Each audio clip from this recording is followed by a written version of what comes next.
प्रेरणादान कुशल संगठनकर्ता पंडित दीनदयाल उपाध्याय जी की आज जन्म जयंती है।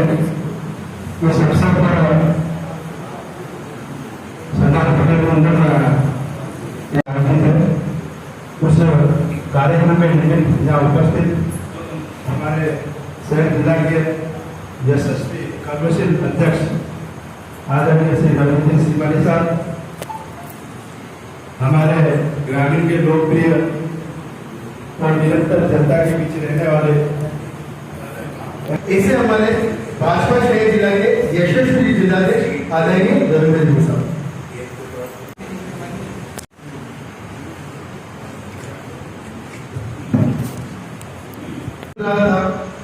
जब उस बालक ने जन्म लिया तो उस बालक के 3 साल की उम्र उस बालक के पिताजी की मृत्यु हो जाती है। उसके बाद माता जी की मृत्यु भी होती है। मतलब मैं उनके कष्ट, जीवन के कष्टों के बारे में बता रहा हूँ। माता जी की मृत्यु होती है, उसके बाद उनको मान लो कोई नाना संभाले तो नाना की मृत्यु होती है, नानी की मृत्यु होती है, उनकी मम्मी की बहन जो उनसे अच्छा स्नेह रखती है तो उनकी भी मृत्यु हो जाती है। कहने का मतलब कि बिल्कुल संघर्षमय उसका जीवन था। शुरुआती जो जीवन था वो भी इतना संघर्षमय जीवन होता है। तो हमारी भी आकांक्षा होती है कि हम लोग कोई अच्छा हम वेल सेटल हो जाए, आकांक्षा पूरी करें। पर इन सब चीजों को देख के भी उनके मन में कोई पद जरूर था या आकांक्षा नहीं। इतने कई सारे घटनाक्रम उनके जीवन में घटित हुए, फिर भी उनकी जो मानसिकता थी इस समाज के लिए, देश के लिए वो कुछ कार्य करना चाहते थे। दीनदयाल उपाध्याय जी संघ के प्रचारक भी थे, प्रचारक रहे वो। और कई सारे उनके जीवन में कई सारे ऐसे किस्से हैं, कई सारी बातें हैं।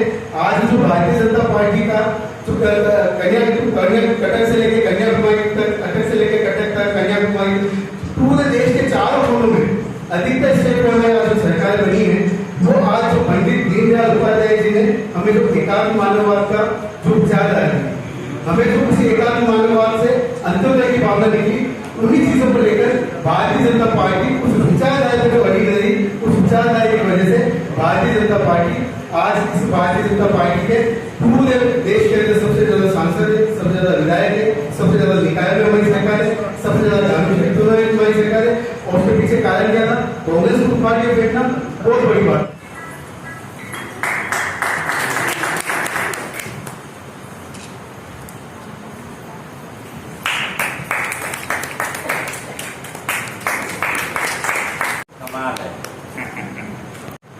मुझे शब्द याद आते हैं जब 85 में चुनाव आ गया और उस चुनाव हारने के बाद एक प्रण के साथ जब तक इस मेवाड़ की कांग्रेस की जड़ों में तेजाब नहीं डाल दूंगा, जीवन भर अथक मेहनत करके पार्टी को खड़ा करने का प्रयास करूंगा। अकेले मोटरसाइकिलों पर यहां तक नहीं आता है, खेत सिरोही उदयपुर जिला बीम देवगढ़ से जाता था और चित्तौड़ की सीमा छूटा था। ऐसे विशाल जिलों का अब तो 2 भाग हो गए, देहात अलग हो गया, शहर अलग हो गया। इस मेवाड़ में भारतीय जनता पार्टी की अलग जगाने वाले, और मैं कहा जिनकी जन्म जयंती मनाने आए हैं, पंडित दीनदयाल जी उपाध्याय, अगर उस विचार के कोई पुरोधा योद्धा थे मेवाड़ में तो माननीय विरासत जी एकात्म मानववाद।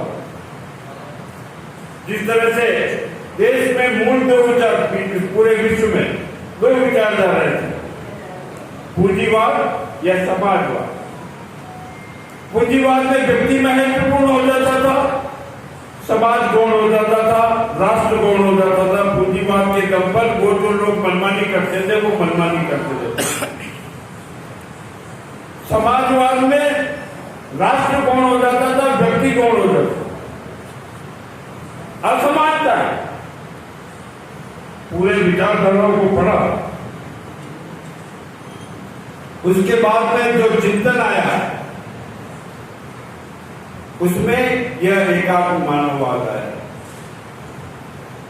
जिसमें व्यक्ति के बिना समाज अधूरा, समाज के बिना राष्ट्र अधूरा, राष्ट्र के बिना समाज अधूरा, समाज के बिना व्यक्ति अधूरा,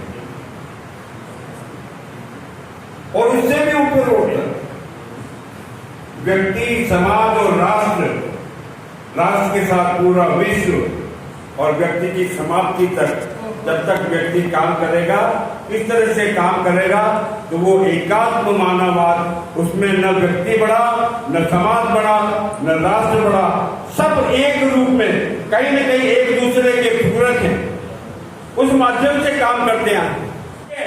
भारत में बाहर पढ़ने वाले बच्चों ने भारत का झंडा लेकर आराम से सड़कों से होते हुए हवाई अड्डों तक गए। किसी ने शस्त्र न रशिया ने चलाया न यूक्रेन ने चलाया। ये भारत की गौरवमयी परंपराएं जो आज पूरे विश्व में स्थापित होने जा रही,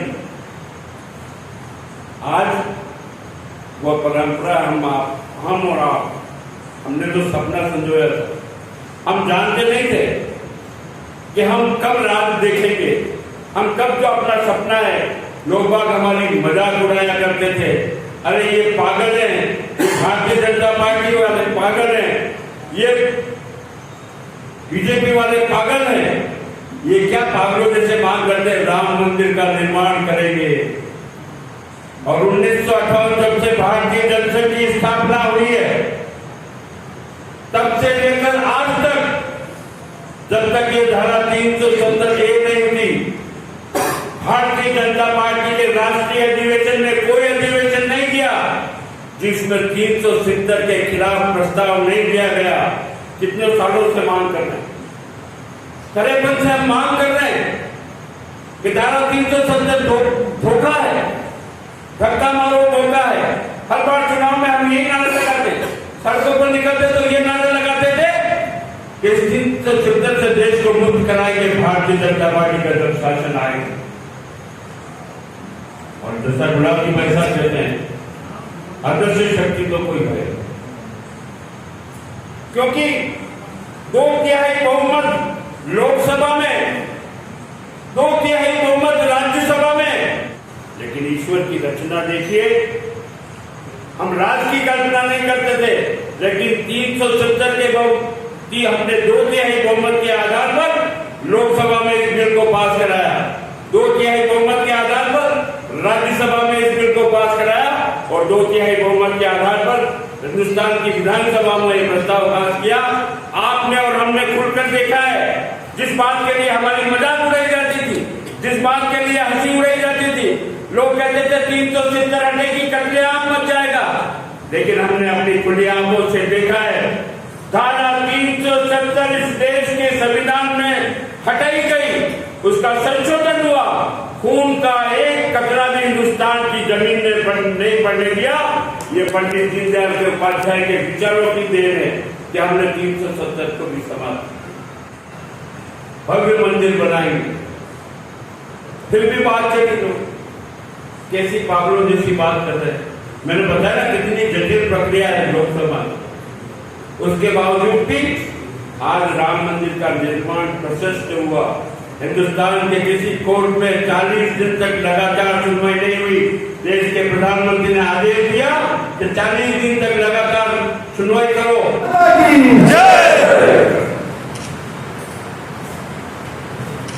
काम आ रही होगी, लेट भी हो रहे हैं, मैं ज्यादा समय नहीं लूंगा क्योंकि निर्देशक जी भाई साहब ने मनोज जी ने बता दिया, जिलाध्यक्ष जी भाई साहब को सुना है, एक बार जयकारा बोलेंगे तो थोड़ा मन मानस अपना सुनने के लिए एक चित्त होकर सुनेंगे। वास्तव में जिस महापुरुष की आज जो जन्म जयंती 106 वर्ष हो चुके हैं, आज 106वीं जन्म जयंती के इस पावन अवसर पर यहाँ पर अपने दीनदयाल पार्क में कौन कौन आए थे, आप खड़ा करेंगे। ऐसा दीनदयाल उपाध्याय जो वास्तव में पंडित जी ने इस देश के हित में अपना जो भी उनके पास में था उसको त्याग दिया, और इतना मुसीबत देखकर भी उन्होंने इस विचारधारा को आम जनता तक पहुंचाने का जो बीड़ा उठाया, वास्तव में हर बच्चा वहां गया, उनके पास में गया होगा तो वो उनसे सीखा ही होगा। मगर आज दीनदयाल उपाध्याय की जयंती के उपलक्ष्य में जो भाई साहब ने जो बोला, वास्तव में मेरे को भी आज दिन तक ऐसा उद्बोधन मैंने कभी नहीं सुना। तो ऐसी यहाँ पर जन्म जयंती भी होती है और पुण्यतिथि भी होती है और हर नेता का आपने सुना, मगर दीनदयाल जी की कहानी एक अलग ही थी। एक दफा जयकारा बोलेंगे, भारत माता की जब तक सूरज चांद रहेगा, जब तक सूरज चांद रहेगा, पंडित दीनदयाल उपाध्याय अमर रहे, दीनदयाल उपाध्याय अमर रहे। ये है कि हमारी पार्टी किसी उद्देश्य के लिए बनी। हमारी पार्टी का ये उद्देश्य कभी नहीं रहा कि मैं प्रधानमंत्री बनूंगा कि मैं मुख्यमंत्री बनूंगा, मैं एमएलए बनूंगा कि नहीं बनूंगा। हमने एक अपना टारगेट तय किया, लक्ष्य तय किया। पार्टी को जिन्होंने भी बनाया, उन्होंने इस देश की महान संस्कृति को सम्मान मिले, इस महान संस्कृति के अनुसार ये देश चले। अपने जो भी श्रेष्ठ पुरुष हुए हैं, जो महापुरुष हुए हैं, उनके कदमों पर चलकर हम देश को आगे बढ़ाने का काम करें। इस विषय को लेकर के जनसंघ की स्थापना हुई।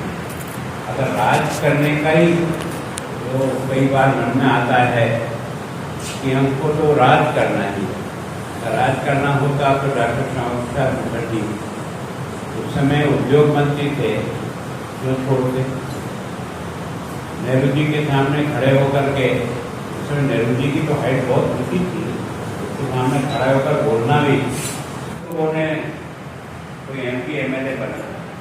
आपने जगन्नाथ जोशी जी को सुना होगा, लोग यहाँ होंगे। आपने अटल जी को कई बार सुना, पार्टी को खड़ा करने वाला भंडारी जी को आपने सुना है, बाबू ठाकरे को आपने सुना है, भैरव सिंह जी को सुना है। इन सब लोगों ने इस पार्टी की नीति को आगे बढ़ाने के लिए प्रयत्न किया।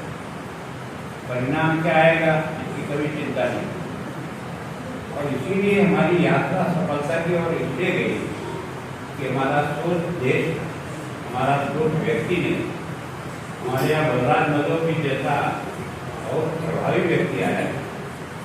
बलराज मधोकी का काम करने का तौर तरीका सामूहिक निर्णय नहीं, जो उन्होंने कह दिया वो पार्टी हो, वो चाहे वो बात बोल देते थे सार्वजनिक, और इसके कारण से लगा कि ये पार्टी संगठन का तौर तरीका नहीं।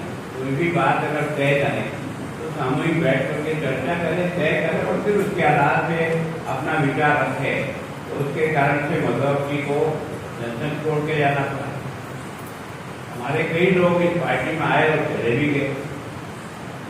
यहाँ तक कि कल्याण सिंह जी, जो इतना प्रभावी नेतृत्व था, और उस समय जब हम लोग गए थे अयोध्या में दूसरी बार, तब वो मुख्यमंत्री थे, इसलिए गोलियां नहीं चली और हम ठहर गए। पहले बार मुलायम सिंह था तो गोलियां चली, कोठारी बंदूक से लेकर के कई लोगों मौत के घाट उतार दिए गए। लेकिन फिर भी कल्याण सिंह जी जैसे व्यक्ति ने जब पार्टी छोड़ी ना, हमने उसकी भी चिंता की, उस स्वयं को चिंता करके आना पड़ा। हमारी पार्टी व्यक्ति के आधार पर नहीं चलती, हमारी पार्टी विचारधारा के आधार पर चलती। हम केवल और केवल चुनाव लड़ने वाला कारखाना नहीं कि हम चुनाव लड़ करके इस पद पे बैठेंगे, इस पद पे बैठेंगे। अगर हम चुनाव लड़ करके भी देश निर्माण नहीं कर सकते हैं, हमारा कोई वर्ष नहीं है। हम जिस विचारधारा से लेकर के चले हैं, जिस ढंग से काम करने चले, वो अगर हम नहीं ला पाए तो बेकार है, कोई मतलब नहीं। और उसी लाइन पर आज आपने देखा होगा, एक प्रचारक संघ का अटल बिहारी वाजपेयी देश को क्या दे गया, और एक दूसरा प्रचारक के संघ का ही नरेंद्र मोदी आज किस प्रकार से देश को चला रहा है, इसका मतलब संस्कारी काम आ रहे हैं व्यक्ति के जीवन में कहीं भी